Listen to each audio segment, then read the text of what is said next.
Hello and welcome to a Bergkamp Wonderland podcast. My name's Gavin. I'm going to be doing the hosting again because Gimli, he was last seen getting on his aeroplane and nobody's sort of heard from him since. Anyway, joining me as ever, it's Danny, who's going to be pressing the buttons and doing the editing, etc. Good evening, sir. Hello, Mr. Gav. How are you? Yeah, not bad, mate. Not bad. Can't grumble. Yourself? Oh, I've had acupuncture today and I got a sore winkle. The two are not connected. No, I wouldn't understand why you pay to put someone to put needles in your You fucking can cock. actually. He showed me the book of where you can put them, and there's many meridian points. Talking of needles and cocks, we're also joined by Geoff for Arsenal. How are you, Geoff? Oh, it's tragic, Gav, isn't it? It's tragic. Huh? I mean, poor old Tottenham. He's just got to laugh at them, haven't you, mate? Eh? Oh, don't. We just found out that they've just been dumped out that laughable cup that they go in every single season. The only thing about it is I'm going to miss Thursday nights, really. Well, I mean, there's always EastEnders. I'm not sure whether that's got the comedy value of Tottenham, but like I say, it's always nice seeing them the scumbags lose, isn't it? Plenty good enough. Good. Right. Next, we've got a real Welshman joining us, opposed to Gimli, the fake one. It's Jason. How are you, sir? I'm very well, Gav. Yourself? Doing very well, mate. All up for this tonight? Yeah, pleasure to be here. Thank you for having me on. No problems. You can blame Danny for that one. Like I say, no matter how much he's told you he's going to send you packets of cheddars, don't believe him because he's probably going to eat them himself. Oh, the bastard. It's not right. It's not right, is it? It's not right. on. We should just say that in the Christmas special, Jason was the one who said Happy Christmas and Merry New Year in Welsh, and then he said, Gimli, stop worrying the sheep, just so people know who you are. There's signs up about him. Honestly, they're dotted around the mountains everywhere. And they're bilingual as well. Good. He's bilingual. He likes boys and girls. Well, and last and by no means least, we have Will joining us this evening. Good evening, sir. Hello, how are you? I'm all good, mate. Yourself? Absolutely fine, raring to go. Good. Right, well, Jeff's already sort of preempted the first subject, which is them poor sad bastards down the lane. Not only did we beat them playing incredibly badly. But like I say, Geoff, if we start with yourself, want to give us some thoughts on the game itself, mate? Well, I don't think, pound for pound, we've played that bad this season. All over the pitch, apart from the defence, obviously. Defence was unbelievable, wasn't they? But didn't they have to defend? But yeah. It's like I said, it's tragic for Tottenham that we played so rubbish and they still couldn't beat us. So, it's just all over for them, mate, isn't it? And it was fantastic. The game was very, very hard to watch. I hated every single minute of it, but we got through it and we got the 3 points, and that's the main thing. I don't know about what you think, Danny. What do you reckon? Oh, I was laughing my ass off because we were fucking dog shit. And when we did the Sunday quick pod with FK, I said about who was going to be the man of the match, and I intimated that I liked the Ox. I'm not saying Ox was man of the match. I just loved the way in the first half he was running around, he was shooting. It was like he was playing pinball with that ball. He was shooting from everywhere. He was having fun running everywhere, and it was a joy to watch. So when some people said I was fucking mental for saying man of the match, I wouldn't give him man of the match. It would have to be for me, probably Chesney with those fantastic saves he pulled off, or it's going to be Mertesacker or Koscielny. But I loved the game. It's nothing better than going to that shithole and covering that pitch in our own shit and still walking away not covered in shit, because Spurs are shit. That sums it up. It does. I mean, the and thing that is, goal. Oh, that goal. He was fucking standing, wasn't he? He's floating like the Messiah. He was floating. He's Jason. Was Zicky's best goal for us, do you think? Yeah, I got to be honest. It came to him out of nowhere. He just smashed it. And it found that corner. It set up the game for us. It may have spoiled the game for us, really, because, all of a sudden we're defending the lead. But what got me about the game most of all was the fact that all you could hear is another block by Mertesacker, another block by Koscielny. Those two were almost telepathic in the way they defended. And it wasn't a great performance, but over those shits, we'll take it every time. Will, moving on to yourself, mate. The defence put in a shift. Arsène Wenger done a bit of tactical changing towards the end, and sort of we ended up the game with 3 centre backs. Could you ever see him sort of starting a game that way, sort of a la George Graham in the early 90s? No, probably not, because I think Wenger is a coach who's too committed to attack to kind of risk that sort of conservatism in his teams. With the 5, Vermaelen was someone who started his Arsenal career off quite buoyantly, I thought, was good going forward. But there was a period kind of towards last year where he looked very nervous and very, lack of confidence, even coming on, not just starting games. But now I think he's actually quite improved. And when he comes in to that back four to make a back five, it's actually very effective in seeing off games because he's got energy. He wants to attack the ball. He wants to kind of come out and see to danger when maybe all the other defenders are a bit leggy. So I think the back five is very, very effective when seeing off games. And of course, he can bring all the fullbacks on if he wants to, which, I don't really think I can remember Wenger doing it where he chucks, all the defenders on just to shore it out, because Arsene has been someone who likes to keep the ball to win football matches at the end.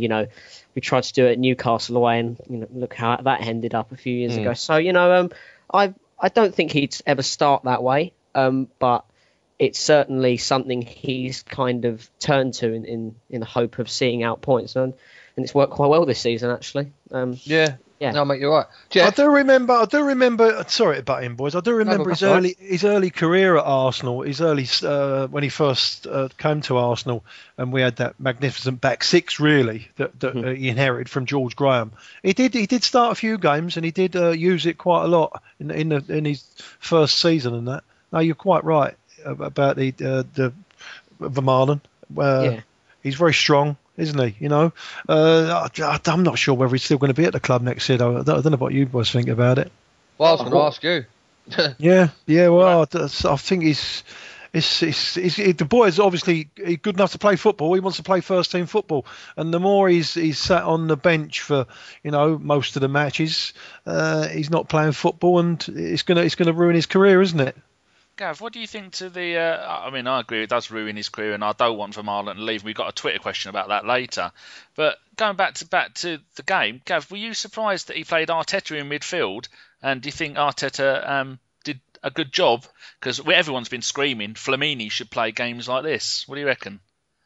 It was a bit of a no-brainer, really. Like I say, I just don't think... Arteta's never really played as a defensive midfielder, and the problem was, our defence played well. Giroud Giroud probably got more complaints and more grief about his performance than any other player. But it's really sort of the centre of midfield where we was just sort of getting run ragged, really. I don't like Arteta as a defensive midfielder. I just don't think that's his best position. He didn't play there at his peak at Everton. I would have started Flamini straight away, but obviously you've got the problem with Flamini, especially against Tottenham, that he's likely to get booked in the first 5 minutes anyway. So it's a conundrum, really. In the ideal world, we'd have, a specific defensive midfielder and someone to sort of give Flamini a bit of competition for that place. But I don't really think it's Arteta, really, mate, to be honest with you. Well, I thought Arteta did a bit of an anchor, like a foreign anchor job in midfield. Like you have the sweeper position who plays behind the back four, and then you have the anchor position who plays ahead of the back four. Because although he wasn't doing all that much defending, I thought the way he was passing the ball out, soaking stuff up, drifting into the back to cover for people, then drifting out wide with the ball, and I think he had a really good game in that position. He wasn't doing as much tackling as I would have thought that Flamini would have had if he had been playing, but I thought Arteta had a really good game. Sorry to cut in, lads. It was a really good outlet all game, wasn't he? And he took the ball at the defence, and it was his best performance for a while. Yeah, I agree with that, definitely. Yeah, I'm more inclined to sort of go along with what we all said, really, with the fact that with Vermaelen sitting in front of the back two, possibly might have been a way to go, and I sort of hope he stays and can kind of make that kind of role himself, really, because Vermaelen does like driving forwards when he's got the ball. I know at the end of last season, towards the end of last season, we were all saying that maybe for this season that Vermaelen would get a job as defensive midfielder because he's a big old unit. Like you just said, he likes to get forward. He's good with the ball. He likes to score goals. But I don't know. I'd still like to. Would everyone, Geoff? Would you like to see Vermaelen given a go as defensive midfielder? No chance. Not good enough on the ball. No, you can't. He's played most of his career as a left back, really. Yeah. We converted him. I know he's played centre half as well for his national team and that, but we more or less converted him into a proper centre half. That's how we bought him. There's no one. He won't have the ability on the ball. You can see it. He's not bad on the ball, don't get me wrong, but once he's in the middle of the park, it gets really hectic. And his positional sense as well. It's not the best. That's maybe why he's took so long to get back in, or trying to get back in, because he switches off sometimes, and his positional sense is not that good. But I can't see that nowhere in the world. Yeah. But I do think we'll go out and buy another defensive midfield player though in the summer. If you wouldn't mind me jumping in just for 1 second, I'd go with Geoff. I'd probably never have Vermaelen as defensive midfielder, because for the same reasons as Geoff, really. I don't think his position. Where I like him is in that back five towards the end of games. He can see them out quite well. I don't mind him at centre back. And in Munich, when it was a kind of backs to the wall kind of performance, he actually did quite well at left back. But for me, he's not a defensive midfielder. I think Arteta's the best man for the role at the moment. Anyway. So what do you see his future at the club then, Will? Or don't you? Well, the thing is, if you sell Vermaelen, you would be kind of stupid to bring in another top quality centre half. Maybe not stupid, because obviously Koscielny and Mertesacker don't get injured that often. And once one of them gets injured, you're going to have to look for someone. But I wouldn't be surprised if Arsène sold Vermaelen on, bring it maybe a younger centre back in, someone he quite he rates, who would maybe cost command a bit of a bigger fee. But I don't really see Vermaelen having a future at the club, because Koscielny and Mertesacker have just developed such a partnership, and it would be kind of silly to break it up almost. I mean, Vermaelen needs games, but there's no point just giving him games for the sake of giving him games, really. I don't really see he's got much of a future, unfortunately, although he has done well this season as opposed to last. It's a bit of a shame. I think at the same time, you've got to take into consideration. I think Danny said it's 2015 his contract expires. I reckon he would have been in by now, especially with the spate of the 3 that's just been signed. And I would imagine he would have been in by now, signing a new contract. If it was that. The thing is though, Geoff. I mean, if Vermaelen goes and if Sagna goes, what we're basically losing, we're losing 2 players that in theory can cover 5 positions between them. So I mean, if we lost them 2, then what have we got? Is it another 3 players or another 4 players that it's going to take to actually cover the roles and the backup that they provide? Yeah, true. But Sanya's a different prospect though, because I think he's looking for more money. Do you give? I don't know how much he's looking for, but I reckon he would get bid maybe 120 or 130 for a couple of years. Well, at one of them big clubs, one of them people, that's nothing to them, is it? They're giving 200 grand upwards nowadays. It's stupid it's just stupid money, isn't it? It's stupid money for a 30-year-old coming towards the end of his career. Yeah, and that's what maybe Wenger's looking at. He's broke his leg twice at the club. Yeah. Maybe Wenger thinks, well, he should show a little bit of loyalty. And because we suffered him over them 18 months that he'd been out. Plus, he's had a few injuries here and there to going along.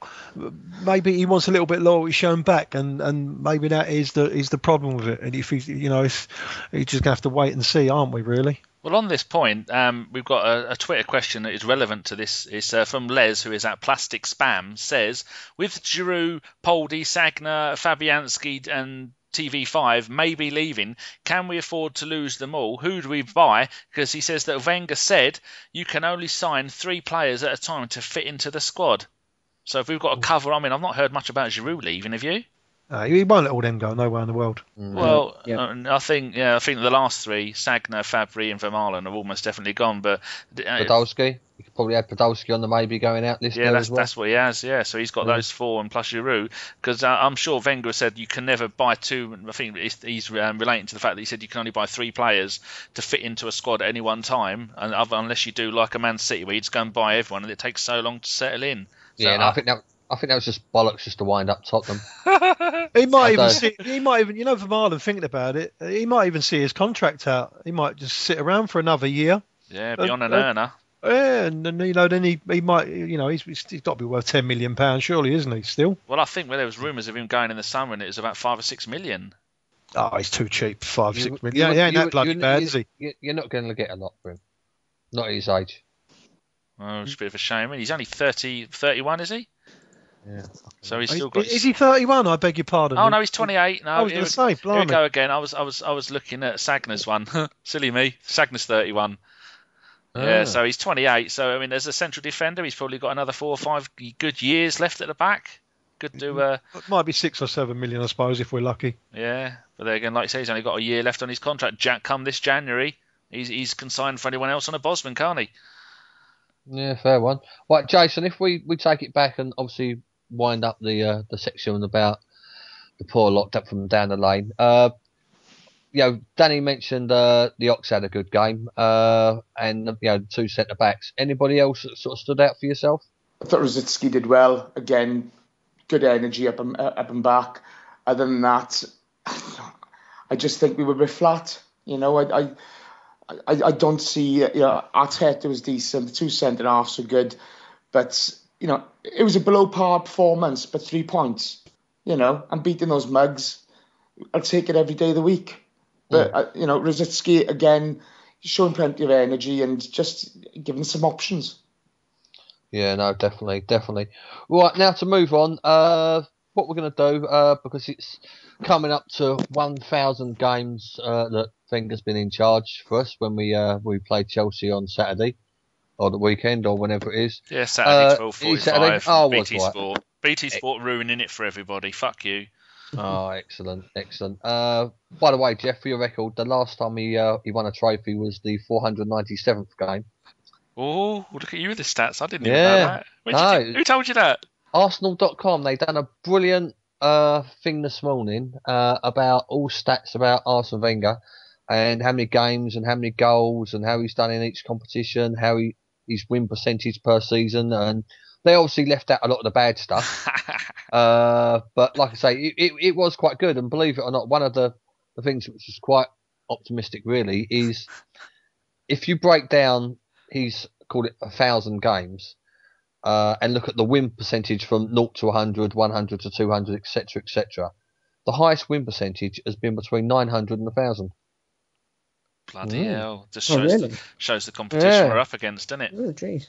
Exactly, but we're still losing to the big clubs. We're just beating all the shit ones, aren't we? Well, we did at the weekend. Yeah, exactly. That'll change. That'll change. Let's hope so. Anyway, what we're going to do, obviously it's been running in a few newspapers and a few websites and blogs, etc., where everybody's naming their best Arsenal 11 under the current manager. So what I thought we would do is we'll go through it all position by position. We'll all pick a player for that position. Danny's going to write them down. At the end, we're going to have the official Bergkamp Wonderland best 11 players to play under Wenger. Not necessarily the players that he's bought. Players that have played under Wenger. Does everybody understand the rules, gentlemen? What formation? Yeah. Yeah, Well- don't worry about formation, surely. Well, I want to play a flat black 7. Well, that's up to you, mate. Well, What was it? Shouldn't be 4-5-1. rules. Yeah, on it. Discussed. Go on, Well, Gav, yeah. what is it? Well, we can't do the MW formation, obviously. Do you know what I mean? But what we'll do is We it's all a have to key. pick the same formation, otherwise we can't pick I- a best. No, leave it as it is. It's open house, surely. You've No, got no, 11 no. players. You can only have 11 Yeah. on the pitch at one time, mate. All right, okay, we'll go by the old-fashioned numbers then. All right. Right, Yeah, that's so, it. All right. Right, okay, right. We'll start with number 1, the keeper, and obviously from looking at this on my Skype, I'll go from right to left. Will, your best keeper under Mr. Wenger? Jens Lehmann. Ooh, Jason, Mad Jens. Jeffrey, David Seaman. Danny. Old Spunky himself. Oh shit! So it leaves the decider to me. Oh, hold on. Shall I leave a gap so I can put a drum roll effect in? Nah, go on. Oh, but I wanted a fucking drum roll. Oh, yeah. And the winner is... The winner is Mr. David Seaman. Oh, Yeah. Hey. rock on, Right. Thomas. Right, number 2, which in old money would be the right back. We'll go from left to right this time. In fact, I'll start, and I will start with Lauren. Ooh. Good choice, mate. But shall I go next? No, Danny. Sorry, Danny. Oh, Sorry. it's got to be Dixon for me, because only for the fact that I always bleat on about that England would have won back-to-back World Cups if they'd have had the Arsenal back 5, and so I think you'll see when it comes up to the left back. I'm biased for the English, and plus this lot all worked together for many, many moons. So there you go. Right, Jeffrey. Lee Dixon, mate. No doubt about it. Up and down. Go on, Dicko. He wasn't the best technically gifted footballer. He was our penalty taker before Wrighty turned up. Yeah, fantastic penalty taker. But he could get up and down, and he was very, very adequate. And you knew that once he got him down that right hand side, mate, he'd always put a decent ball in. Yep. Great energy, and definitely worth my first choice. And he was a right back that wore number 2, which is always a fucking winner. Yeah, fair one. Right, Jason. I've got to agree with the boys and Dixon. Got to, if just for that own goal against Coventry. Oh, fair one. What a lob that was. Right, and Will, sorry, mate. Whatever you vote for, I've lost. You've lost. Pick something crazy, Will. Pick a Bouet. No. Not picking a Bouet. No, for me, definitely Sanya. No, definitely Bakary Sanya. Oh, okay. So the winner is Mr. Lee Dixon. Certainly is. I might even take a photo of my workings, and we can get the EU to verify that I haven't cheated or anything, and then I shall tweet a picture of it. What to do, Dan? Get one of the FIFA officials to make sure that no bribery happened. Well, I've got Platini here, but I've only got 40 grand. I ain't going to get my own way for 40 grand. Unless, actually, he said for 50 grand I can host the next World Cup. I'm in. Well, okay, right. We'll start with the number 3, or the left back. Geoff, we'll start with you this time. I've got to go with Cashley Cole. Really, it was a toss up between Ashley Cole and Nutty Nigel. But I've got to go with Ashley Cole for ability wise, and as it's proved, he's gone on to get over 100 England caps. So yeah, decent player, mate. Shame he just left us like that. Terrible shame, because he would have been a legend. All for a matter of $5,000 a week, wasn't it? Yeah. Well, it weren't just that, though, was it? He said the cliques in the dressing room, all he had to talk to was Walcott. It's the only English person he had there. And the fact he was a cunt. Well, there is that. Yeah. Right, Jason, left back. Oh, I don't want to say Ashley Cole. I'm sorry, no. You know, he's a cunt. Have we had any Welsh left backs? How about that Reece Weston? Where did he play? He's Welsh. Oh, fuck off. Seriously, no. Fuck off. Nigel Winterburn. End my pain. Reece Weston. He wasn't good enough to play for fucking Wrexham. Rather have Simon Weston at left back. I'm not saying another word. I'll get lynched. He's got a lovely tash. Let's move on. Will, your left back? No question, Ashley Cole. Absolutely not. Well, there's only one way of fiddling this. I'm pretty much sure that if I say Nigel Winterburn, and then I ask Danny's going to say... Oh, what's your... listen to me, Bruce Forsyth. You can't go fiddling in this. This isn't fucking UEFA. What's your choice? Well, I'm going for Nigel Winterburn. Hey, and the winner is... Nigel! Yes! Oh. Yeah.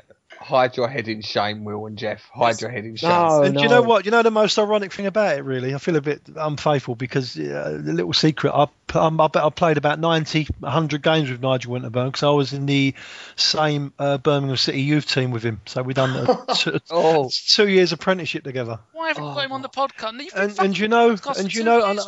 I'll tell you another thing. He was exactly the same then as he was when he played all the way throughout his career. You know, he was just really, really tenacious and fantastic professional. Not like me, mate. I wasn't at all. His finest moment is still Di Canio. Ah, fantastic. Fantastic. Jeff, did you ever see him kick the ball with his right foot? He was he could only stand up on his right foot. he was the most left-footed player I think I've ever seen. And and he used to practice, but it would just never happen for him. He didn't fucking practice. I swear to God, he did. He could not have practiced with his right foot, mate. Next you'll be saying that goal against Chelsea, he meant it.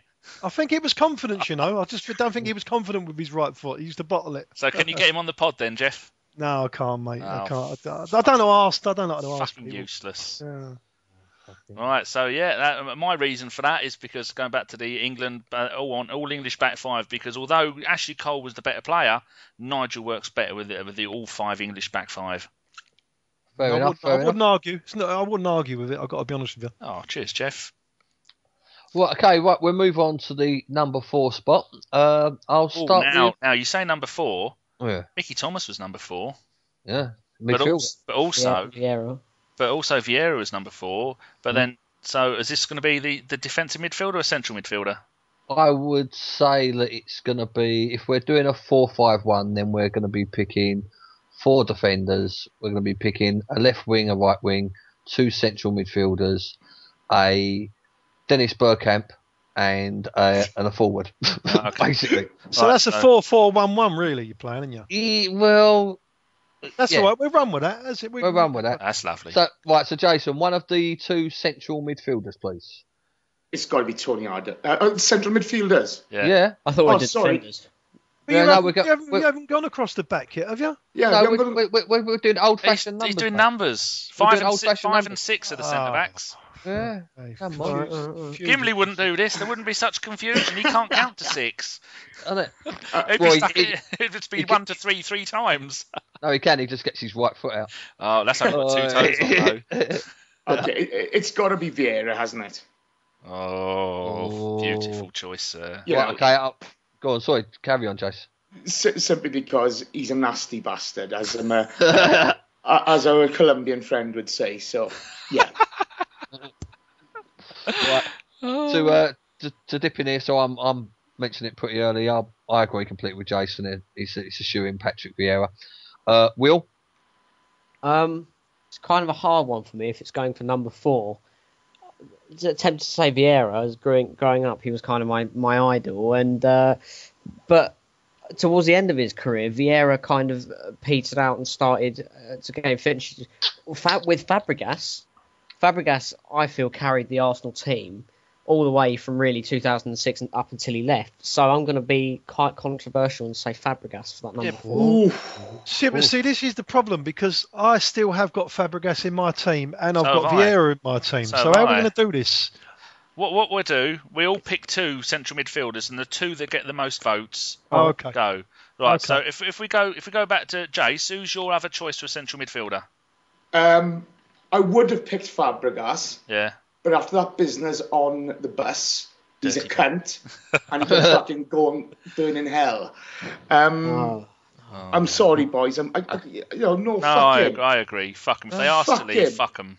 He showed no loyalty to the club, and Wenger showed him so much loyalty. So fuck him. He showed 8 years.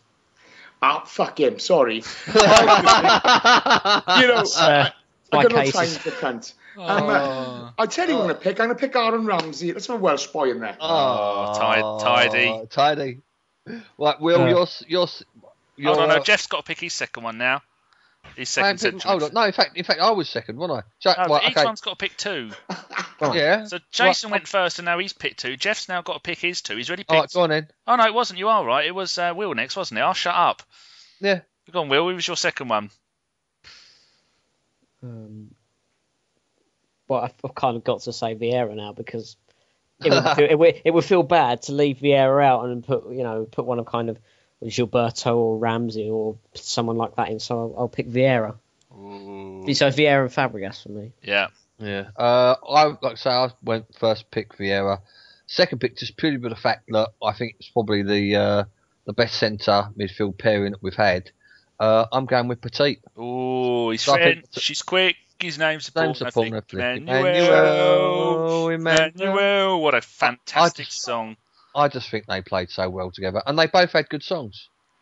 But where's your goals going to come from the central midfield? Don't worry about that. The goals will come in the wide positions. No one's going to score. And the Dennis Bergkamp role. Yeah, no one's going to score past them 2 because they'll get killed. Exactly. Okay, right. I'm penning Petit. My two. Definitely Vieira.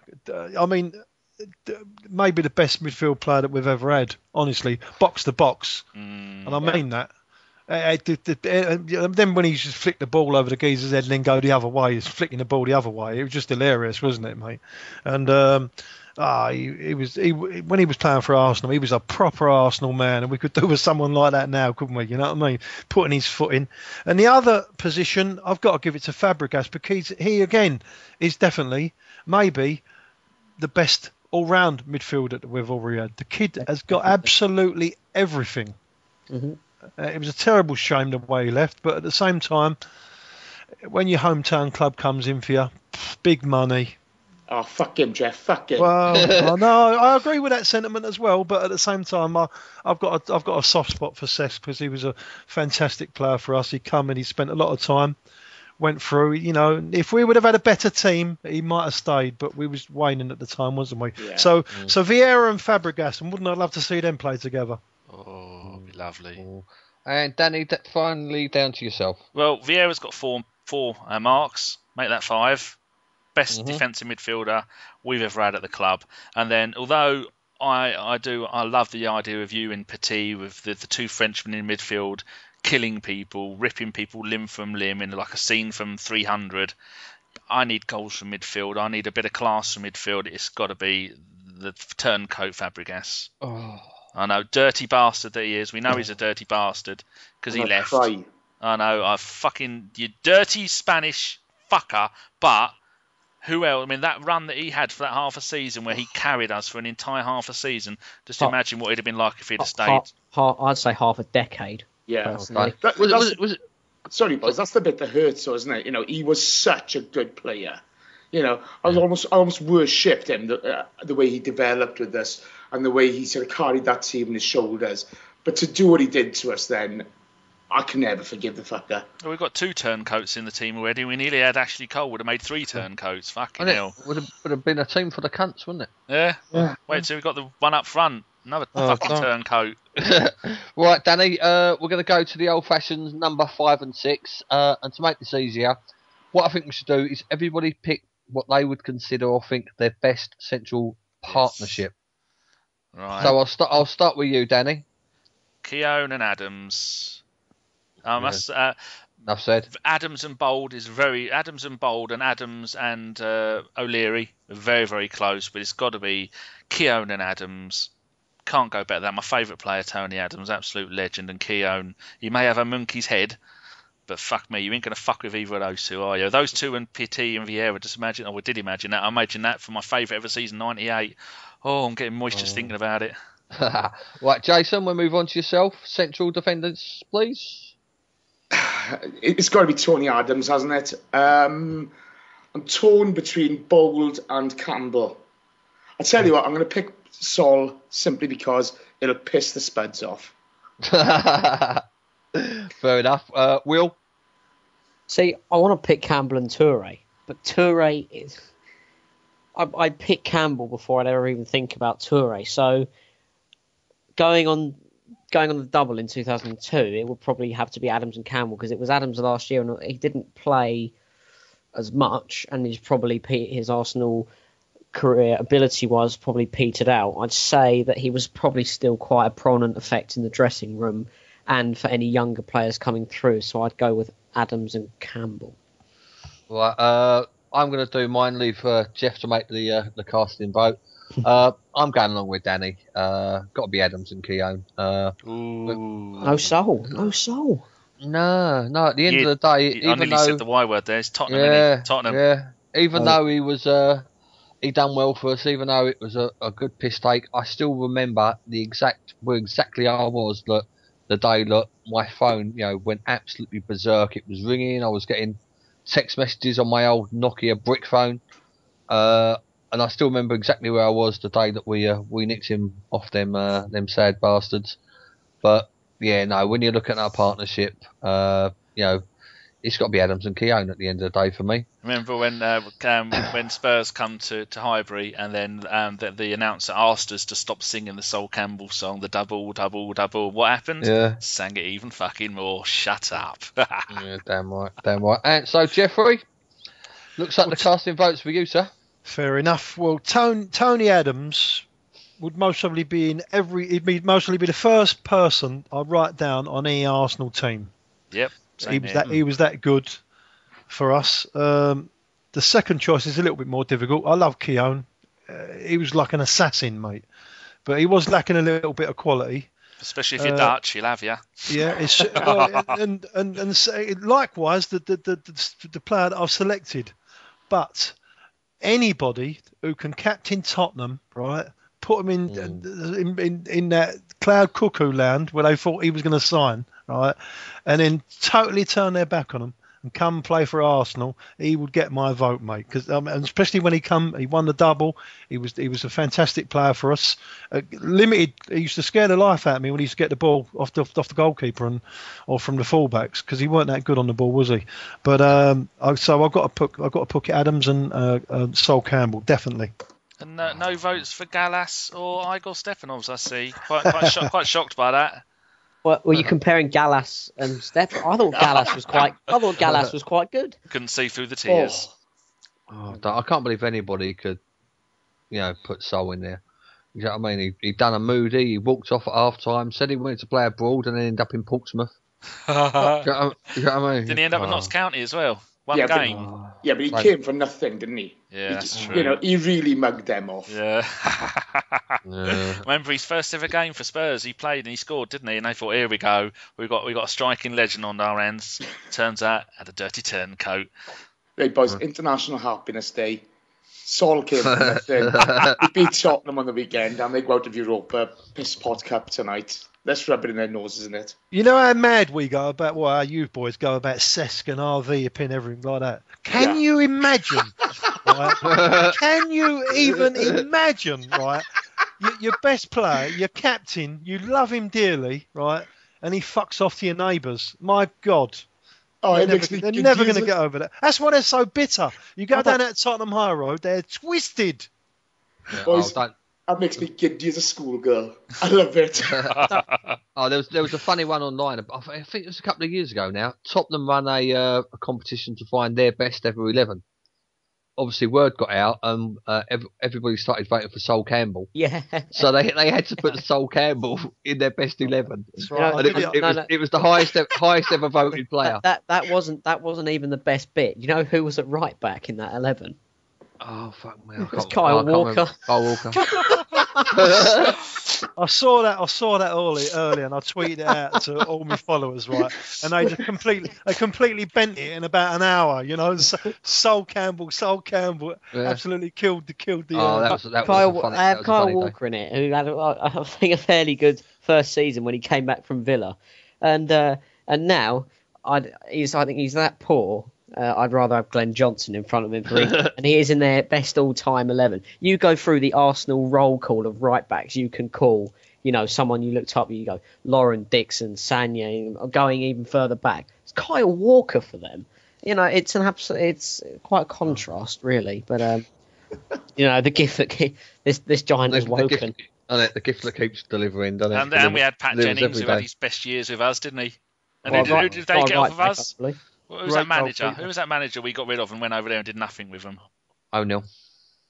George Graham. Or Graham. Georgie Bell. No, before that, who was that? I can never remember. Terry Neal. That's it. Terry O'Neill. Terry Neal. Did he win anything with that lot? I'm not sure if he did or not. Well, I better stop talking about it. Who else we had? We had someone else. We had Steve Walford from Tottenham. We had Willie Young from Tottenham. Clive Allen played for both. Yeah, he played 3 games in a pre-season friendly, and then we got rid of him. Vic Rose played for both as well. Perry's uncle.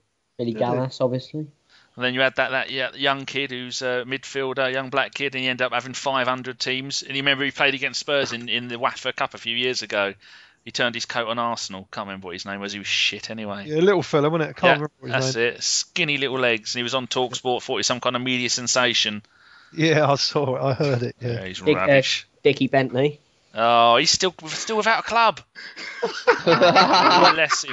And the best thing about that, when we sold him to Norwich, we only got about 2 or 3 million for him. But then when Blackburn sold him to Tottenham, no, we sold him to Blackburn, and when Blackburn sold him to Spurs, we got another 7.5 million quid out of that deal. Oh, yeah, lovely. I think it was Ramos paid about £17 million for him. It was something like that. We had about 50% sell-on clause. Yeah, that's right. He was on loan to Norwich. We got a Dennis Bergkamp for a David Bentley. Yeah, that's it. And then they let him go for free. That was the summer they went completely mental, and they bought Palacios, and they bought Pavlyuchenko, and they all cost about they all cost about £40 million for the 3 of them, and the rest was history. Really. I wonder how much money they've spunked up against the wall.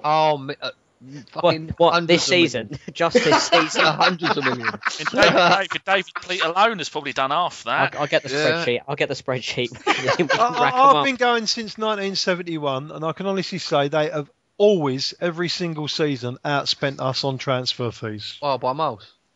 Always. By miles. They was always outspending us.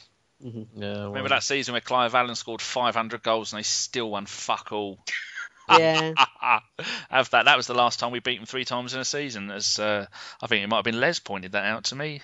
3 wins, 2 draws. Lovely. Oh, we're talking about this too much. We're enjoying it too much at there. Anyway, who's the next player? Right, next is number 7, which is the right wing, so to speak. Yes. So if we start this time with Jason. You're asking something now. I love Walcott, but he doesn't deliver quite enough. Overmars. Overmars would be the other side of the pitch, mate. We're going for the sorry, right side. Right side of the pitch, right side of midfield. Sorry, lads. Somebody else go first. I'm thinking. Oh, want me to it's so go? hard. Let Go me on. go. Go on, Geoff. See, I don't know how you're going to work out with this. But anyway, I'm going number 7. I'm going to go Bobby Perez on the right hand side. What? Oh. Right-footed. Yep. He was right-footed. Yeah, top player, mate. Maybe gets into my top 5 all-time Arsenal players. Bobby Perez, what a player! How good do you reckon he'd have been if he'd have spent his entire career with us on the right wing What a rather than the left? Because he always had to cut in, didn't he? Yeah. Yeah, Oh, he had everything. no, I liked him down on the left. I like Perez down on the left. Yeah, me too. But then, He's a wonderful player, boss. Wonderful. Well, my choice on the right, pretty much a shoe-in, and again because he had a fabulous song, the one, Freddie. the only, Freddie Ljungberg. Oh, beautiful. Right, Will. See, this is everyone can't pick one, Oh, can we? It's no, so hard. I can't pick one. it's See, all about positions as well, isn't it? Yeah. It all depends who you want to play where and what and when. I honestly think Theo. We're talking about players on the bank. Theo, I think 3 of his seasons at Arsenal, he's been double figures for goals and assists. Yeah, Double yeah. figures for goals It's and impressive, assists. isn't it? And he still gets absolutely coated by some people. But when he got injured this season, I think everyone was a bit like, oh, shit. Does deliver quite a bit. There's the pace gone. Yeah, I don't know. I don't know about the pay. I'm just hoping he comes back, fit, with the right mindset. I'm gonna say Theo because I want to balance it out a bit. I'm a bit younger than you all. I've probably seen a lot more of Theo than I've seen of Ljungberg, so I'll probably go with Theo because Wenger did bring him in as his project. He made the World Cup at 17, and I think he's got every time we talk about Giroud not being a big game player. Theo is the complete opposite. He loves it. Chelsea semi-final and the final. Who scored the only goal in the 2007 League Cup final? Yep, that's 1-0 right. up. I was there. Fucking shitty day. Fucking Wales. Is that not the last time you went? No, Was that no, not it's the near. last time you went? No, or last something? time I went was Everton 2008. Oh, okay, fair I enough. actually rang the club today about talking about renewing my season tickets, getting some for next season. I nearly told the silly cat to fuck off. But that's a long story. Right, Dan, it's your choice on the right Theo. side of midfield. Oh, it's fucking Freddie all day. No, I say all day long. It's killing me not to put Rocky in there. You can't. You didn't play under Wenger. I know. I suppose there is that, isn't there? Thank fuck for that. That's my way out. I don't feel guilty now. Yes, Good. Freddie all day long, but in my all-time 11, it would have to be. It would be toss-up between Freddie and Rocky. Right, okay, so Jason, coming back to yourself, mate, you get the final casting vote. I'm torn between Ljungberg and Theo. I'll tell you, I'm going to give it Theo. Oh, that means it's 2-2. We can't do this. Right, Geoff. You're gonna have to change. Geoff, you have to choose. Listen, hold on a minute. Jeff is not up going to pick Walcott. Let me explain to you. 1 minute. Let me explain to you. There's 2 things here. First thing is Walcott shouldn't even be in the fucking running in the first place, right? No, I like him. He's all right. But anyway, that's another story. But the second thing is you can't go through a team, right, and not have Robert Perez in the team. You've got to think about it. Jeff, we're gonna come to that. Don't tell anyone, right? I'm picking Perez for left wing. Don't tell anyone. Well, then I'll pick him on the left wing. I'll pick someone else on the right wing. Then. Go on, Right, go on, Jeff. scrub Okay. my Perez, and I'm going to put Freddie Lundberg in. Hey, we love you, Freddie, because you got Freddie. We love you, Freddie. You're everywhere. I sorted that out lovely. then. Goal against United. Oh, you love Freddie, you beautiful specimen of a human being. The cup final against Chelsea. I was walkabout in Cardiff, 3,000 Chelsea fans. I jumped up in the air and every fucker gave me the nastiest look ever. That was the only FA Cup final I missed at Wembley because my cheque got lost in the fucking post, you bastards. I went to all the other ones. In Cardiff, Where did I say? Wembley. Did I? You got Wembley on the brain, Dan. Fuck yes, I've shithole. Yeah. Right, okay, right, to move on. Obviously, we're doing this in old school. Number 9, which is going to be the main goal-scoring striker position. We might have to change that to 14. I'm not sure. We'll see at the end. Yeah, Special dispensation for that. yeah. I mean, I think this is pretty much a shoe-in. Even though Ian Wright is absolute class, and Just you know, wanted one sub. oh, I know. I mean, because if the sub is the opportunity for us to all express the kind of quirky, maybe guilty pleasure in the team that we had. That no one else, because someone would pick, I don't know, a Gallas because they liked him, but they knew he was a twat, or they pick Shuker. Will, you've got a very good idea, mate. At the end of it, 5 subs, we pick 1 each as our wild card subs. Oh, beautiful. Yes, no, I like that. Yeah, That's a good idea. Oh, I'm feeling That's the love. Fluid. Anyway, back to it. I mean, if I had to pick my best ever 11, I probably would go for a righty. But if we're talking about the best ever 11 under Wenger, then obviously you've got to go for Mr. Thierry Henry. Well, why can't you have Righty? He played under Wenger. I think Righty's best days were under Graham. I mean, Yeah. there is the argument that if Ian Wright had Bergkamp behind him, would he have scored a hell of a lot more goals? And the answer is obviously yes. Yeah. But like I say, I mean, you can't knock what Henry did for us. I mean, obviously, you know, the way he left and come back and all that malarkey was a bit of a I've got a feeling. nonsense. But I got a feeling Ian Wright had picked Thierry Henry, mate. No, he no probably- Cabadiawara, who was the one who abused the crossbar, the side post for the 7 games before we fucking sold him on again. That was another moody deal, wasn't it? Sorry to jump Strange in. old deal. What was the goal Bergkamp and Wright scored? The combination where I think Bergkamp played it through and Wright smashed it in the top left corner. I think it was away. I can never remember what goal it was, but I know they had. I know. Yeah, it could have been Southampton actually. They had quite a short time together. Obviously, when you watch the season review, you just see a bit of them playing together, and it probably did have a promise to be quite a partnership. But I think Righty. It was the first half of that doubles 98 season. It was Righty and Bergkamp scoring 1 goal a game between them, and then Righty got injured and Elka come in, and it was good night. Good night, Righty. And then that's the FA Cup final, which I was at in 98, beat Newcastle 2-0, was the reason why I hate Wenger, because Ian Wright was on the bench. He didn't bring Ian Wright on, and who did he bring on? David fucking Platt. For that, I will never forgive you, Wenger. Right, Did we not win it? Yeah, won it 2-0, but Righty should have got a game. Not fucking Platt. Okay. It would have been nice to see him on the pitch. Didn't mean to shout you there, Will. I was just I was just trying to discount the cup with the fact we won the cup final. It's it's all that back them days we won everything. I was bored. Oh, not another fucking trophy. Jesus. Where are we going to put it? Go again. Right, Danny. Henry. Jeff. Henry. No, I'm joking. Best player in the world, mate. Honest, fuck. I mean, the amount of goals he scored. What? Perry Groves. Yeah. I think Nicholas Bentner I'm talking about. Perry Groves was at number 9 and number 10. Shut up, and Jeff. Number 7. Don't bring that fucking cunt up, Jeff. I mean, I'm fucking gonna start hanging up if people fucking mention that fucking wanker. It's got to be. It's got only one man with a job, and that's Thierry Henry. No doubt about it. What a player! Oh, Jason. Felt invincible when he played. It's got to be Thierry, isn't it? Yeah.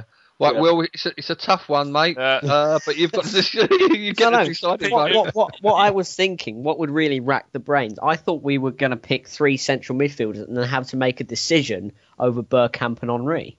But if we're going, but we're going to pick Bergkamp behind him anyway. So you got to put fucking Henry in there, haven't you? Don't He's got a cat at the bag, hasn't he? Oh, Henry.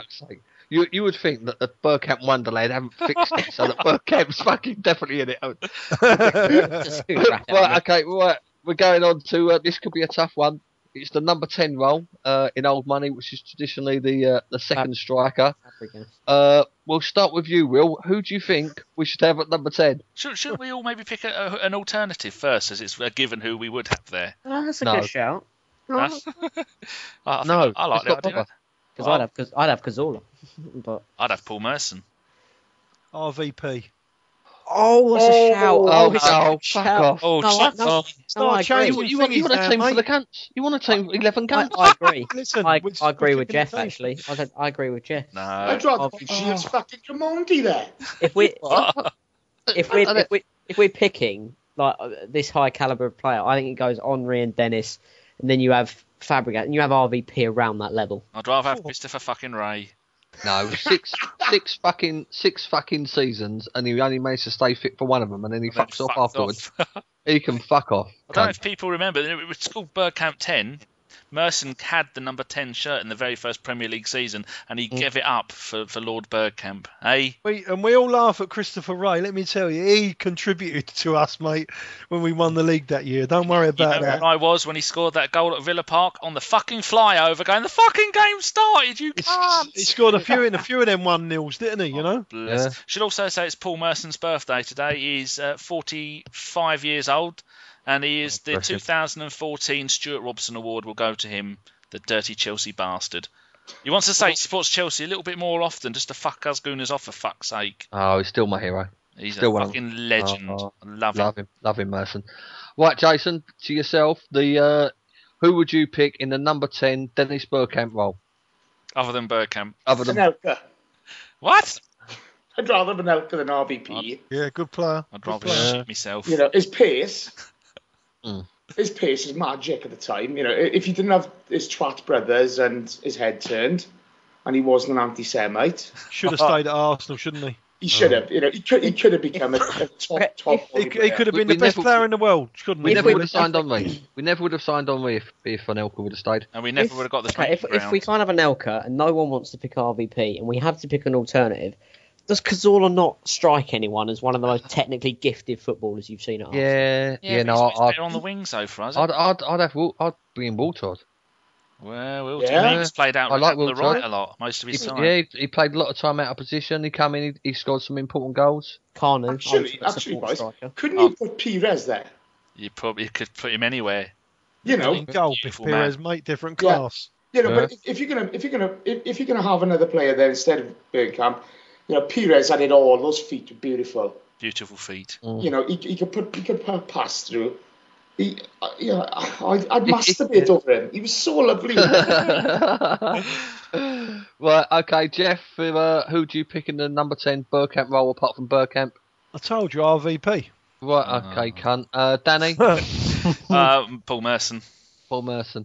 Right, okay, so the winner who in the Bergkamp Wonderland podcast, who's going to play in the number 10 Bergkamp role is Dennis Bergkamp. Wow, Jesus, I did not see that one coming. Oh, fucking surprise, wasn't it? Absolutely fucking surprise. My cat Bergie has just walked by and given me a knowing nod. Yeah, it's got to be done. Right, now the final and last and probably a little bit contentious position is this is a walkover. Left side of midfield. You promised me, don't dupe me now. He's Jeremy Beadle. He's a gooner as well. He was. Yeah. But on the other end. Anyway, Geoff, who do you want left side of midfield, I don't know who he's going to pick. Bobby Perez, mate. Oh. What a player. Bobby. How can he not be in any Arsenal team? I would play him in goal, mate, I swear to God. Danny? I love Perez so much that all my Corinthian figures, I drew the little French tash thing on it. It's either Perez or Stevie Williams who took the best corners. But again, like Rucky, he never played under Wenger. He might have played in the five-a-side tournaments. I like Stevie Williams. He was a good player, mate. Corners he took, pinpoint accuracy. Brian Marwood, Anders Limpar. We've had some fucking beauties there. He was a nasty bastard as well, wasn't he? Don't fuck around with him. He's a bit fat now, though, but don't tell him I said that. Yeah, Bobby. Bobby all day long. Right, Jason? I want to put Overmars in, but I'm going to bow to Bobby on this one. Oh. Just because of the advert. Hey, Bobby, do you like my Pumas? I mean, you've only got to look at him as well. He's a piece, isn't he, old Bobby? Don't get me wrong. I'm not no homophobe or nothing like that, but he's a piece. But if you were, you would, Geoff. Yeah. Yeah. If I were, I would definitely. Just don't push back. Right, and Will in the number 11, which is the Perez position. Are you gonna... First name on the back, first ever Arsenal shirt, back of the shirt, Perez. If not him, Overmars. If not him, Hleb. Oh, fucking hell, Hleb. Jesus Christ. Go sideways. Hleb, Jesus. Fucking hell, pass them Genius football. No, you're just too tight to spell too many letters, aren't you? Yeah, but he's only ever good with us. You know, he failed at Barcelona. He wasn't good with us. That's debatable. I hated Hleb. I'm sorry. No. Alex Hleb wasn't. Pull your fucking socks up. He couldn't stand out at Birmingham. Is Geoff going to offer me any respite here with Hleb? He was noticed as the best five-a-side footballer at the club at the time. Yeah, but we played. There you go. If we ever went down Power League for a game, we'd need him. Yeah. Staying quiet. I tell you what, I only stopped hating Hleb when Diaby turned up. I mean, I'm sorry, but harsh. Hold on. I know it's harsh. Did you just pronounce a foreign player's name right? Fuck off. Jesus, shit the bed cry. You should host more often. He might be back before the end of the season. Talking of left wing, quickly just jump in. I think one of Diaby's best ever Arsenal games was on the left wing in the San Siro when we beat them 2-0. He played on the left wing that night. Very true. Did he play in the 5-1 against Inter? It was very weird watching a 6'4" absolute outhouse playing left wing, but it worked. Marauding. Yeah. Like a gazelle gently marauding down the wing in 3 steps from there to ours. Yeah, you know when Iron Robin cuts in, it's very quick, sharp. When Diaby got it, it was about considerable 10 seconds later before he reached the stage Robin had got to, and it's one of his runs. Yeah, he don't cut in, he's just in, isn't he, all the time? He's one of them pods. Yeah. But you know what I'd love to see? I would love to see him come back. Just one yes, and do really well for us to shut a few people up. For his testimonial. He gets a testimonial next year, doesn't he? Oh no, it's hilarious, isn't it? If he gets it, he's going to be against the St John's Ambulance 11. Will that all turn up with a load of custard tarts, eh? And slings and bandages. Crutches. Covered in cotton wool, just in case we fell over. We shouldn't laugh. Get well soon, Diaby, if you're listening. Fuck off soon, Diaby, if you're listening. Give him a chance. Yeah, do you know he has not played? Well, this was funny, right, in the week. Diaby hasn't played now for a whole calendar year, right? And I saw a few tweets about a possible Diaby coming back, and obviously I put a tweet up saying, am I missing something? Is it April the 1st? Anyway, when I clicked on the link, the date he's due to play his comeback is... Don't. April the 1st. Shit the bed. So they've going to come in a clown suit. They've already got their April Fool's fucking joke. In a clown car. Cork with the clown boots. He's going to get that gun off the Dinosaurus Rex and be shooting confetti in the crowd. Oh, fucking brilliant. Right, this leaves us to the wild card substitutes bench. So, this is your idea, Will. I'll let you kick off. You can name any player in any position, as long as it's not Hleb or Diaby, to go on the substitutes bench. How long I've been waiting for this. So now, are we going to play this tactically for this brilliant team? And whoever goes last has got to pick a player that we can't all go here. We'll all have strikers. 5 strikers on the bench. So, how about we assign each other a position? Okay, you can have goalkeeper. apart from goalkeeper, because there is no imagination in the goalkeeper. How about Will? You pick your player and then pass it on, and then you pick who you want to pick next play in what position, and then that person does it. I can guarantee Gav's going last. I fully believe that in 2007-2008 we would have gone on to win the league if he hadn't got injured. He was one of the best finishers I had seen. I mean, maybe momentarily, but if you remember his 2 goals away up at Everton, absolutely deft. Francis Jeffers? No, Eduardo. I loved it. I love it. No, it's good. It's an alternative to Henry. Probably playing and I'm going to pass it on to Geoff and give him a defender. Oh, hello. Ooh. A defender. I smell he's going to pick Uncle. No, Gramondi. Gramondi. A defender. That's every position covered.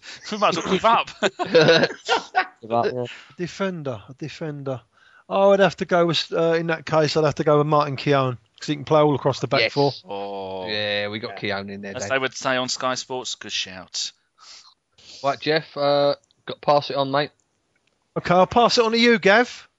Okay. And you got us. What was it now? A midfield player, isn't it? Oh, you can make it up, put whichever one you want. Yeah. Oh, okay. Make it really specific. Make it an inside forward left. Difficult that, as it happens, to pass it on. I'd like to give him something really strong, but I can't think of anyone really. Nah. Okay, the number 4 position. So you've got. What are you going to say? You got a Vieira, haven't you? We've got Vieira, and we've got a. This is quite easy. Jeff, really. You're going to pick Petit, aren't you? Petit. No, he had Petit. He had Petit, didn't he? Yeah, no. Petit didn't make the team. He didn't make the team. I got outvoted on that one. Oh, okay. I can still. Yeah, so I'll go for Petit. Cesc. Cesc. Cesk's in the team. Cesk's in the team already. We can't have him in the team and on the bench. I know he's good. I'm only doing it to annoy Gabby.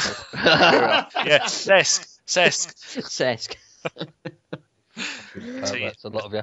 Yeah, no, I mean it's got the reason why I pick Petit is twofold. If you're talking about having a player on the bench, he can also come in and cover at centre back as well. And he can do people's hair, and he can cover at left back. And as I said before, he had a good song. And you can knock him off a scrunchie or two. Yeah, exactly. So my one would be a midfielder would be a Petit. Now, obviously, we're going to need somebody else in the creative role in midfield. So I'll pass that on to Jason. Do you know what I really want to say? And nobody's going to like it. Kleb. No, I like Gard. I thought Remy Gard did a really decent job for us coming off the bench. I thought he was, one of those players there for a couple of years and just did a job for us. But he's not good enough, is he? Oh, fuck. Creative midfielder. Merson could play there. Oh. Did he play? Oh, of course he did. Yeah, he sold it. Yeah, Merson played there, yeah. And then he cried that day. Yeah, good shout that, Jason, I tell you, mate. Oh, we've got a beautiful bench. Right, Jason, you pass this on to Danny and give Danny a position where you think we're slightly inadequate on the bench. I'm going to pick a quirky one. I tell you what. Don't make it a goalkeeper, that's no fun. Yeah, toilet cleaner, you can pick RVP then. And I tell you what, up front, and there's another striker. Oh, wow! That's because I'm not going to pick that Dutch cunt. So who have we had? We've had Thomas Dan Viculus. He was a quality one. We had him. I think he played one game. The beast. Baptista. The beast. Baptista. Oh, don't. He was the least beast you've ever seen in your life. If everyone can't decide what striker I'm going to pick, who nearly made it as our second best striker? Who's Ole, Mr. Wright. Adebayor. It has to be Mr. Ian Wright. Right. And he's unblocked me now. I don't think he did it on purpose, but he's fucking absolute legend. Imagine that. You're drawing 0-0 with Arsenal, 80th minute, and then they take off Henry and put on Ian Wright. You're just going to walk off the pitch, take the ball, and go home, aren't you? It's going to be Ian Wright. You fucking, as a player, he's a legend. As a celebrity, as a Twitter person, he's a dickhead. Bleep.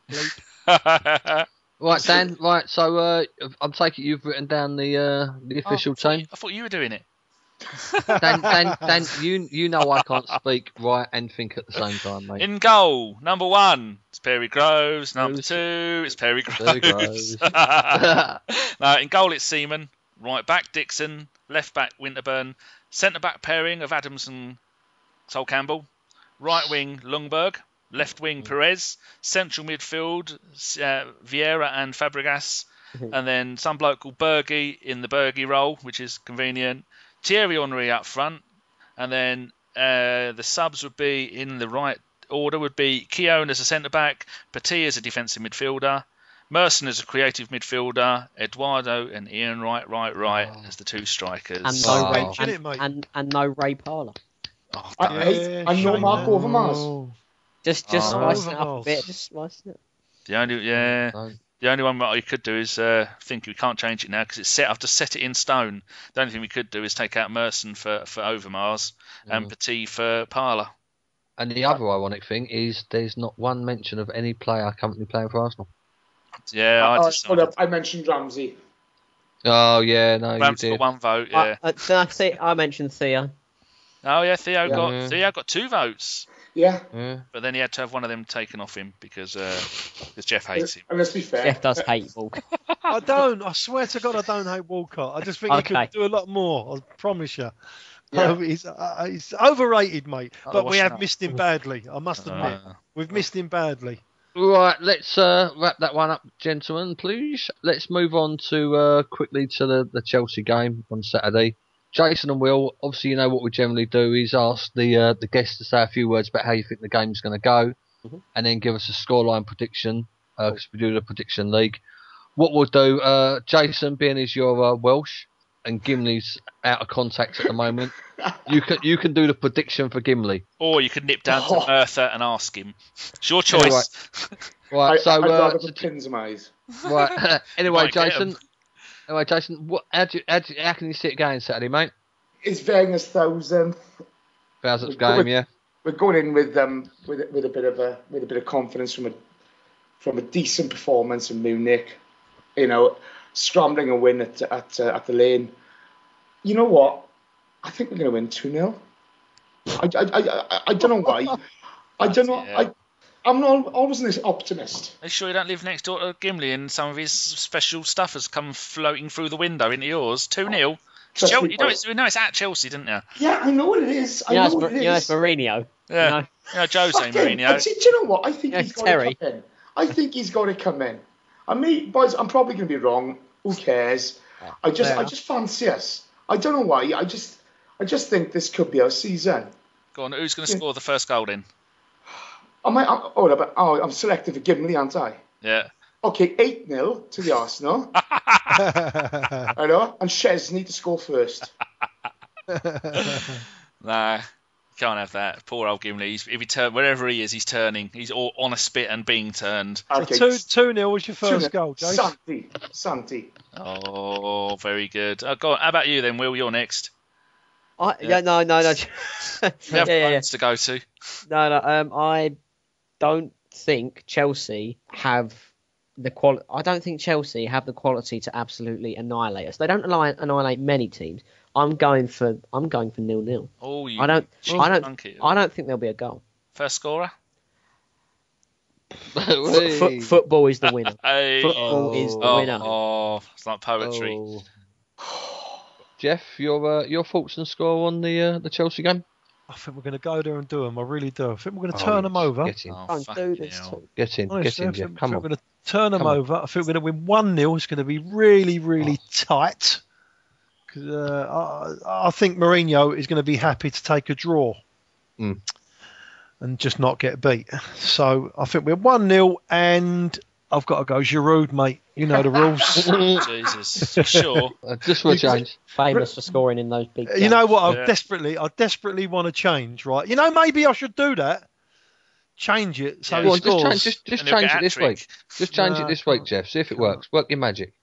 Go on, fuck it, I will do. Laurent Koscielny. From a corner. From a corner, yeah. They've got Ramirez banned and Williams. William. And Maureen, she's banned. Maureen's banned. Is she definitely banned? Yeah, it's got sent off, didn't she? So she'll be. But is she banned? I thought the appeal was. The deadline to appeal was put forward to Monday. So Mourinho is allowed. Yeah, I know. Stupid, isn't it? He should be banned. He should be banned straight away. If that had been ours, they'd have had Wenger as he's walking out the stadium. Well, are you appealing or not appealing? You're getting a 10-game ban no matter what you do. Yeah. No, he shouldn't be allowed. But no. Dirty bastards. Not to fear Mourinho's home record at all. Yeah. Anyway, I mean, I pretty much reiterate what Geoff says. I think it's going to be a tight game. Mourinho's not going to want to lose. A point for them could really, really set them up for the end of the season. But I've just got that feeling that we're going to sneak it. I've got a feeling we're going to sneak it. So I think 1-0, and I think Giroud's going to score. Fucking hell. Danny, yourself? I reckon it's going to be 1-1. We're going to score first, and because they're jammy fuckers, they're going to score in injury time at the end of the game. We're going to run it and think we're running away with this. We're going to miss a few chances. The Ox is going to have about 28 shots on goal. He's going to kill half of row Z because he's so up for the game. Love the bloke. Yeah, 1-1. We're going to score first. I think Rosicki's going to score again. Ooh. That would be. Got to beat him, you know. It's not going to be enough for us, mate, if we're going to win the league. I know. It's more. We need it more than them, don't we? Don't 9 tend- wins. Got to have 9 out of 9 now, really, I think. I don't tend to raise expectation, but we win on Saturday and we beat Swansea. We are 1 point off, with Chelsea and City still to go to Anfield. Yeah. And you never know, they might get a Malaysian airplane on the way to the ground. Just saying, I don't want to get the hopes up. And City got United. Yep. They get abducted All right, by I might worry about Liverpool as well. I really do. Good side, mate. It's going to get abducted by aliens with the other one, and they're never going to see any of the team again. And in about 2,000 years, we'll find the plane on the moon. Geoff makes a point about Liverpool. If City win the league, it's fine. They're the team I'd have win the league personally. Out of three. If Chelsea win it, it's going to be horrible. If Liverpool win it, I am fucking emigrating. I don't know if you're old enough to remember, Will. Unsackable bastards they There are. was only one player who ever got close to winning the Premier League with 3 teams. Who was it? Anyone? And what team was it with? Got close or won it? Got close. They finished runners up. He won the Premier League. Milka won it. I mean, the top flight division. Cole won it, didn't he? Yeah. Is it ex-Arsenal? Yeah. It's top flight, not just it's post-war. He won the Premier. He won the league. I think it was Division 1 twice with 2 different teams. Right. And then his team were runner-up, and he was almost on the verge of becoming the first player ever to win the top flight with 3 different teams, much like Colo is at the moment. Oh, weren't so much. Shit. No. Stapleton. Uh, Go on, Geoff. You'll remember him. Sorry, you know what? I missed the question. I'm looking at Twitter. Sorry, mate. Epic foul. Oh, you've got a load. Who was the only player in post-war? He won the title with 2 different teams, and he almost won it with a 3rd team, and he was runner-up. did he win it with us? Yeah. A player. Yeah. Post-war. Yeah. Midfield. Won the league. Alan Ball. No, won it. Yeah, nearly won it 3 times. He won it with Arsenal. Oh, okay. Won it with Everton. Keown. No, central midfield, defensive midfielder. Number 4, cheeky moustache. Oh. Malcolm. No. Oh, Hurry up. Richardson. Yay! Kevin Richardson. Good player. Runner-up with Aston Villa, I think. True. It was. Very true. Very true. So Colo was. They asked this question on the Guardian podcast the other day, and no one knew. They thought that no one had done it. Someone had already done it, but I'm sure no one said it. At least post-war, it was Kevin Richardson. They made a big deal about it, and he nearly won it with Villa. And let's be fair, he must have really pissed off the Scousers when they were there, Everton and 89 at Anfield. That really must have pissed them off. Yeah. People forget he paid. Will, I know you're, like I say, you're a little bit younger than us, but don't. Liverpool, when they pissed everything in the late 70s and the 80s, they won everything. They won League Cup 4 years in a row, for fuck's sake. I mean, I went to school in East London, and the 3rd most supported, I'd say the 4th most supported team in my school was Liverpool. West Ham. Well, it was West Ham, then Arsenal and Tottenham, and then it was Liverpool. They were the most unsufferable. They are the worst, absolute worst winners you've ever seen. Completely ungracious. Much like they are in the media now. Don't. No, Imagine like when Tottenham won the League Cup. Remember how nuts they went, right? That multiply that by 10. That's how bad them fucking Scousers get. Oh, they're horrible. I know.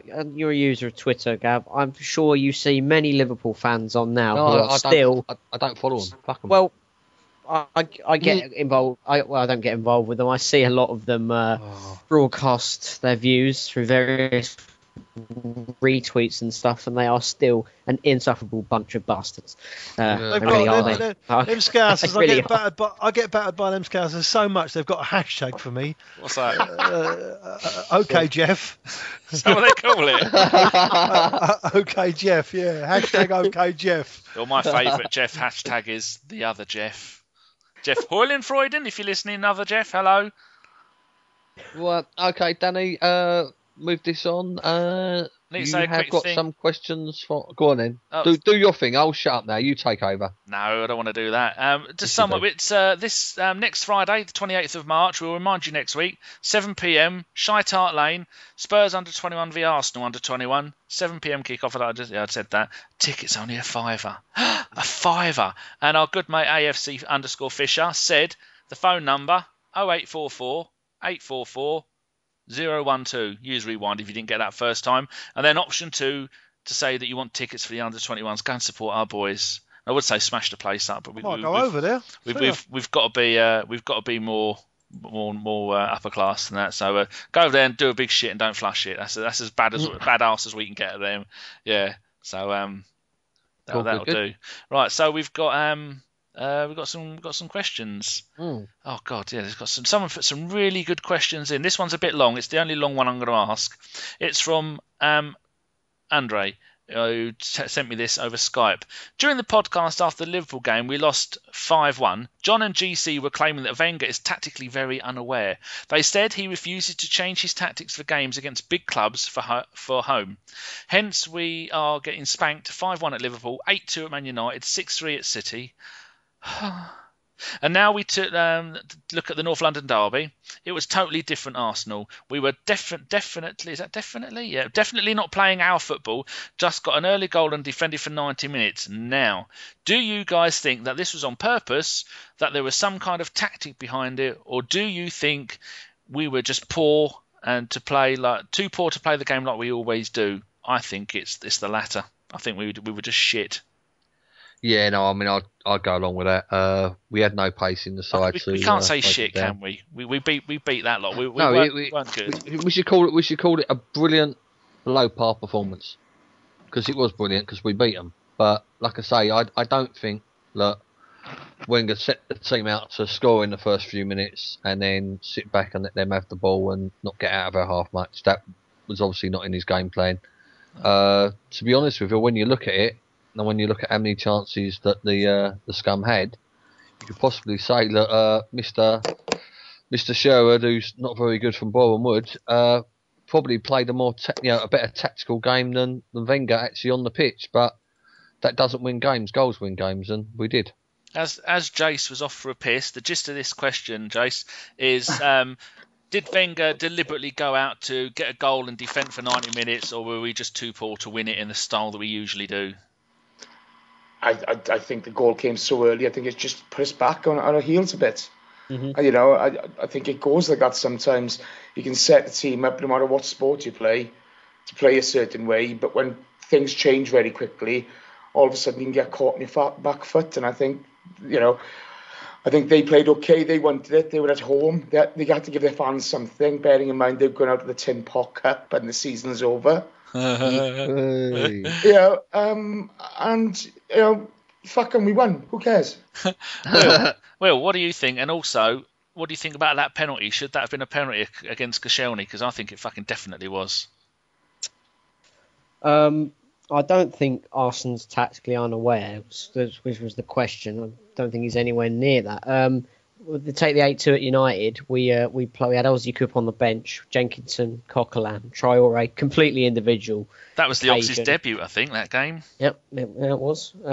He came on. And the Liverpool and the City, I think we have off days. People often refer to us as that was a complete Arsenal or a complete Arsenal day. We do have the days where we just don't turn up at all and we don't give a commendable performance and we get absolutely spanked from a team who just pick apart our weaknesses like any other football team would. The thing about, I think I agree with Jason, the goal came too early. It's weird because, as Gav said, goals win games, but it is weird to say don't score too early, because scoring too early sometimes leave a team where they don't know what to do. They go, okay, if we go and get another goal, and that gives them loads of time to regroup and come back and get, a few more. And if you have 4 before half time or something like that, you still come out in the second half quite nervous, like wanting to hold on to your lead. Newcastle. So, yeah, games like that, exactly. So I think it's a hard one to figure out for the players. I really do. It's weird having to control the football game through goals. The penalty with Koscielny, yeah, I can see it being given. I think it could, I think I can see it being given. If it was the other way around, we'd have conceded the penalty. How about you, Geoff? You got any wise words for the listening millions? Well, everyone knows the way Arsenal play. It's there. We do the same thing every single week, and Wenger goes out and he's got belief in his team that we will outscore the other team, and that's the name of the game. The game on Saturday. It's a local derby against Tottenham. It is always a 50-50 tie, no matter where you are in the league, how good you're playing, how bad you're playing, because they all, especially at White Hart Lane, because they always seem to get up for it. They say form is irrelevant, don't they? which and like I said before, I've been going since 1971, and it's the same thing. Sometimes they've been on top of us, but we've gone there and beat them and done them. It's a 50-50 thing, and then going 1-0 up in 70 seconds. It's really difficult for the boys then, because we're at the stage of the season where 3 points is so vital, right? You're playing, one of your biggest rivals away from home, big crowd. It's difficult for their mindset to not, in the back of their mind, think, let's just sit in here and wait and just kill the game out. And in the meantime, if you can break away, which, to be honest with you, the Ox should have scored that second goal. There was a little bubble, wasn't there, just before he chipped it in. But that would have done it. That would have definitely been enough. But the boys done really, really well. And it weren't about his tactics. He sent them out there, and it just happened the way it was. But I think the boys done great, didn't they? Did you answer this one, Gav? Yep. Oh, okay, lovely. Right, not going to have any. So we've got so many questions, but we spent so long doing that 11 one. I might save some of these for next week. Right, our good mate Guna Dell, who is Guna_Dell, says, you recently had Amy Lawrence on. I asked you all individually to handpick one guest you would love to have on the podcast. Jason. Oh, you git. All right, you have a little thing. Will. Actually, I got one. Go on, Jace. I want to hear that twat Neil Ashton on this podcast. And actually, if you ever get him on, please let me ask the prick a question. Is that the one that Steve had the amp with? Yeah, I'm not being funny. The guy's accusing, a top quality footballer of nicking a living. Yeah, that's the one. When there are fucking 11 of them in the lane, 22 of them in the lane, nicking a living every fucking week. And, who is this twat who gets to say these things? He plows it on a national newspaper, and he hasn't got the balls to answer anybody face to face, is he? So Neil Ashton. And boys, if you ever get him on, I want you to crucify the fucker. Will, have you got one? I suppose tactics are like a big part of the modern game. Everyone's looking more towards tactical systems to kind of make their team win. And probably the best tactical journalist out there for me is Jonathan Wilson, who writes for The Guardian. He's an absolute expert. He's wrote Inverting the Pyramid and The Outsider, which are both football-related books, and I've had him on one of my podcasts I used to do, and he's absolutely superb writer. So I'd get him on. Isn't he the one that FK had a little chat with, Gav? FK said he met someone at the... Jonathan Wilson, did you say? Yeah. Yeah, I met him at the AST meeting the other day. Yeah, Brilliant. yeah. Brilliant. He's trying to try and get him on, apparently. Yeah, Fantastic. Are you in London, Will? No, I'm not. I will be come September.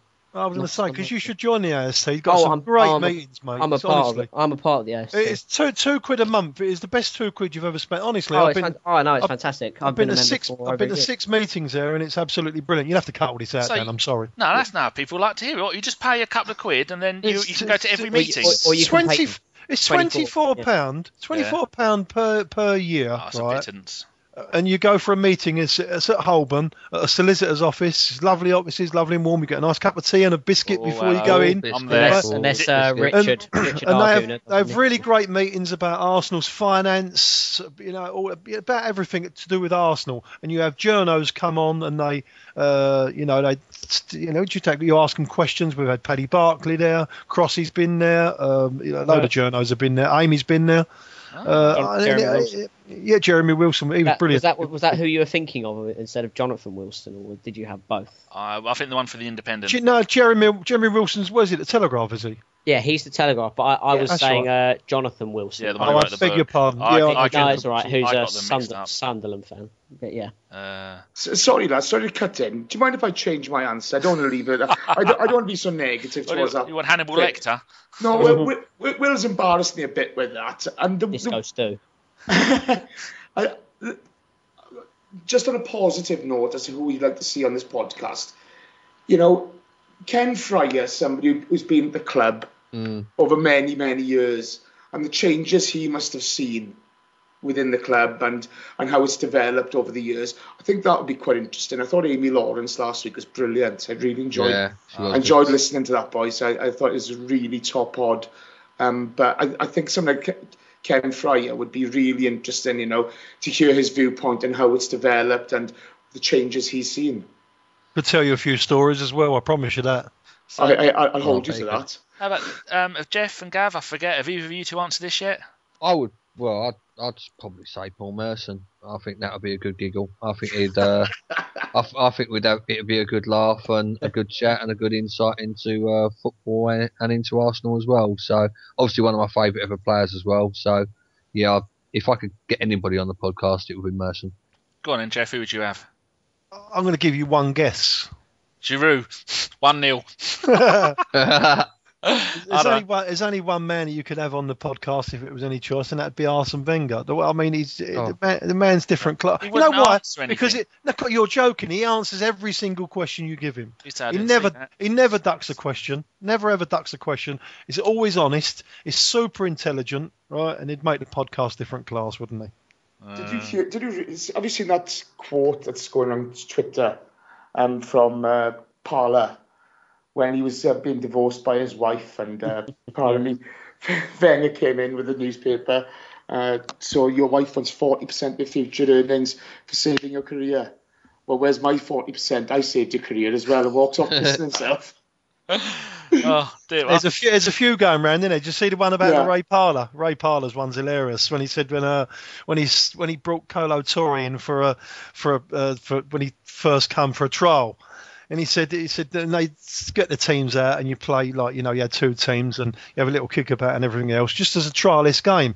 And Kolo Toure's in there, bang, first ball, he stuck Thierry Henry up in the air, has come down, landed, and Wenger's shouted over to him, Kolo, stop it, no tackles, Anyway, so the game continued again. Kolo's ball's come to Bergkamp, bang, Kolo's gone in again, straight up in the air, hit the floor, Kolo, no more. Anyway, the ball's been thrown in, ball's been thrown up in the air, or it's deflected off someone's gone up in the air. Wenger standing in the middle of the pitch. As the ball's come down, Kolo's, where he's just so, he wants to get involved in the game and everything else, he's a trialist, he's gone running over there, just looking at the ball, and as the ball's landed, he's landed at Wenger's feet, and Kolo's gone bang, took him straight out. you got to listen to it. There's a YouTube clip of it, I swear to God, I was absolutely cracking up. And you know what, he said to him, so Parler's gone into the medics afterwards, and Wenger's standing there. He's holding a ice pack on his leg, and he said, he said he felt a little bit sorry for Kolo. He said, Gaffer, he said, he looks a good player. And I don't think he meant to do that. He was just obviously a little bit ambitious and everything else. He said, I like his desire. I will sign him on Monday. Fantastic, though, isn't it? Fantastic. That's what you need to do. Oh, quality. I think I'd probably pick Gimli because he's been so long since we fucking had the little shit on. No, I've got to have Bergkamp, haven't we? It's either Bergkamp or Tony Adams. Yeah. Or George Graham. All three of them. I can't pick. Yeah, I'd probably go Bergkamp just because that's who the podcast is named after and he's an absolute gent. I think he'd be brilliant, wouldn't he, Bergkamp? You never know, mate. In a few years' time, you never know. You might be famous enough, Danny. You got more chance of that. I'm at a meagre 5,000 followers. I can't afford any more. It's killing me to keep that many. All those payments I've got to keep making. £1 a week to each one. Christ, boys, how do you put up with it? Seriously. I had some guy there retweeted. Highbury Harold was showing old pictures of Highbury. Friend of the pod, be nice. Yeah, but I retweeted a couple of them, and it's some twat from fucking Ireland. Don't you fucking get that cunt off my timeline and stuff like that. I thought, you what? And he said, he's no fucking Arsenal fan or have you know? So I'll tell you, I know Highbury Harold personally. Do you know what I mean? I've been drinking with a fella. Lovely bloke. He's definitely an Arsenal fan. Oh, exactly. Slightly. Not only is he an Arsenal fan, so is his parents, so is his grandparents. They all hail from just off the caddy. Do you know what I mean? He comes from a proper Arsenal family. The boy. And this is the thing. But this is the point. We're all Arsenal fans. You guys have been to far more games than I ever could dream of. But for some guy to have a pop at me for retweeting something, How do he go fuck himself? Just go and get blocked. I did. I told him to go fucking. Jason, you want to have a look at? You want to have a little bash at dealing with my timeline, mate? Believe me. Fucking hell. I'm still enjoying the blocky Balboa. Yeah. He comes out. He breaks out every now and again. Blocky. Don't worry about that. I got to be honest here. When that cunt Jack Star pops up, I just think, oh my god. Old wounds. Well, bless him. Don't take a note at the time. We can't slag him off again. No, we can't do that. We'll leave that in. It's all down to Jason that if he does say anything. But he was nice for a while. Bless him. You never know. He might become nice again. Poor bloke. Let's hope so. Yeah. Right, Dan. Any more? There's loads more questions, but I think we better wrap this up. Oh, go on. Let's have one more. Is there a fun one you've got there to wrap it up on? There is. Someone has sent in a couple of. Rav sent one in. That's not it. Yeah. As a GC Harry's word. No, okay. Well, this one from Dave, who is at Dave Marlean. If you had to be another podcast member, who would you be and why? I'd be Gimli. I'd top myself. Or be FK and have a sex change. I think I'd have to be Gab because I like his nighttime activities where he goes out brassing and all that. I'd probably be Geoff because it's probably nice and warm and cosy up Wenger's arse. Are you sure you wouldn't want to be Steve hanging out at some Polish window? It's -40, shouting at the minges. That's a lovely day to pass a Sunday afternoon. Jace, who would you like to be? GC, he's always pissed. Yay! Not as pissed as John. John's your man, mate. John's your man. Sorry, John, yeah, John. Sorry, I get you mixed up, boys. Yeah, they're so. Yeah, because I fucking sound like him, don't I? One's the South American bronze Adonis, and the other one's Gav. Yeah, exactly. Go on then, Will. Who do you want to be? Probably Geoff. He gets all the info, doesn't he? Guesses all the info. Will guesses all the info. Oh, of course you get. Never knowingly wrong. Geoff Arsenal don't know fucking anything. Just keeps on getting it right. Hashtag Geoff knows. I know. Fucking hell. Right, go on, right, gentlemen. Take this home. Yeah, I mean, it's been different. Last week it was all very professional and all very polite when we had the lovely Amy joining us, and tonight we had Jason and Will, and it turned into a fucking wank fest, really. Good fun, though. Apologise for my behaviour. Yeah, no, not at all, mate. It's been an absolute giggle. It's been a pleasure to have you two on. Thank you very much for joining us at short notice. Thank you very much, Geoff, as always. Thank you very much, Danny. If you want to get the bleep button out for this, you'll be editing for about 6 months. And cheers for hosting. Very good again. You're getting better and better. Yeah, well, it's easy when you've got good lads to speak to, and that's what it's all about. I hope everybody's enjoyed our podcast, and fuck the Tottenham. Gervinho don't like. Fuck the Tottenham. Fuck the Tottenham.